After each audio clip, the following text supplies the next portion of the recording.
One thing I often wonder about myself is, do I talk too much? I never really thought about this in high school or in my college years, but as I get older, it's something that pops up in my mind on occasion. We all know people who talk way too much. I've seen these people in public and have avoided them, knowing I will never get a word in edgewise or away from them. Talking too much can get us in trouble. Just read scripture.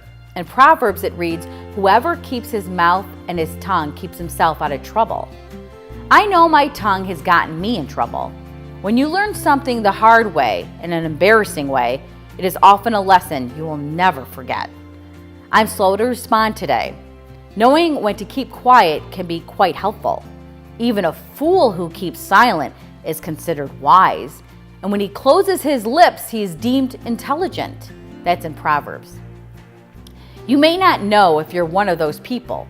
Perhaps it's just something that is such a big part of your personality that you're unaware of your intrusive questions or constant chatter.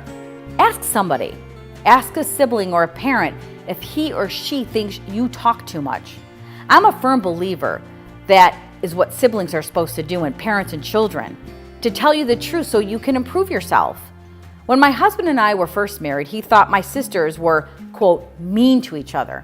I said, we're not mean, we're brutally honest. If my sisters won't tell me when I'm wrong or being ridiculous, who will? So if you come from a family that doesn't point out the obvious to you, perhaps you should ask the question to your family. Do I talk too much? Do I ask too many questions? Am I intrusive? Sometimes we all need to have a good come to Jesus meeting with ourselves. Be honest with who you are and how you behave. Perhaps stop talking long enough to pray for guidance and the ability to see the truth. After all, it's not just about being accepted and tolerated by others, but our speech enables us to glorify God.